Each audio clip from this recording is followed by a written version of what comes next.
Bum bum bum bum bum bum bum bum bum bum bum bum. The Peter Dislike Show. Bum bum bum bum bum bum bum.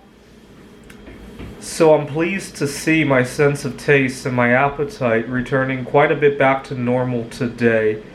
Today I woke up feeling stuffed again, and that has been my theme for the last couple of weeks. I hope tomorrow that won't happen again. But at least when I got up to eat today, I didn't feel like I had swallowed a bullet within a couple bites of my food. Lately, that has also been the theme of me, and today I was able to actually eat a normal-sized meal without pain and without throwing up. I want to reflect on some things that I did these past couple weeks that may have contributed to my being so ill. I seriously compromised my immune system. And tomorrow is the 13th anniversary of the first time I ever went on a date with myself. 13 years ago, I had just gotten out of a toxic relationship.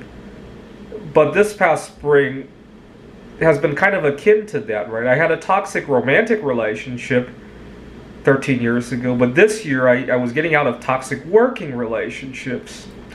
And it's very akin. I also got very ill 13 years ago when I got out of that one.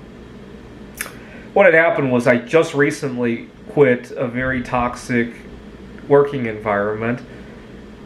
I was working at a tutoring center. To be honest, I really loved all of the students. My boss had a weird habit of micromanaging every detail of work to the point that I would be constantly on edge. And to give you an idea of how much he micromanaged, he cared about my eating at the desk. You know, I struggle with binge eating problems, and I really need my meal timing the way I need it. And the students never complained, and he had a problem with that. I finally put my foot down and said, you know, this is a personal matter. I'm not going to discuss with you anymore.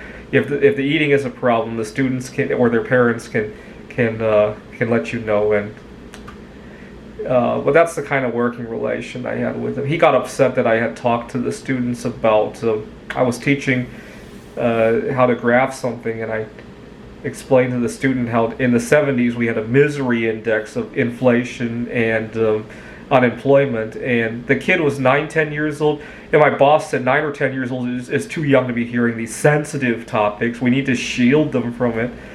I mean, the students and the parents are okay with it. So in order to not have a working environment where I couldn't speak up for myself, I decided to diversify my work a little bit. I teach at a community college, but I took on tutoring clients, and I took another job at a different tutoring center, and I also ramped up my art projects. Unfortunately, yes, it does make each job a lot less toxic, but it also increases the overall stress level of the entire package. It's such a hard balance to make. I really love it, though. My dean says something that goes against me, I speak up for myself, not necessarily angrily, but I speak my point of view. The students say something, I speak my point of view. Or at the art show, my customers want me to make something and I don't have the time for it.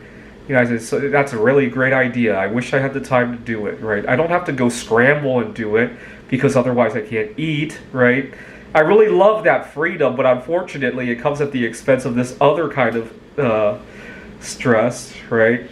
I'll have to think about how to balance that. I really do. Because I like both of them. I like the freedom of being able to say shit at your job and speak your mind, but I also love being able to recharge myself, right? I need to find a way to have both somehow. I could have taken some better precautions when I was working with some of these metals that I use in my art projects. Some of these are not especially healthy, and also the pennies that I was melting. I think that's where I caught the COVID-19 itself. But the fact that I was regularly touching tin, antimony, and a few other aluminum probably had its own set of health risks as well.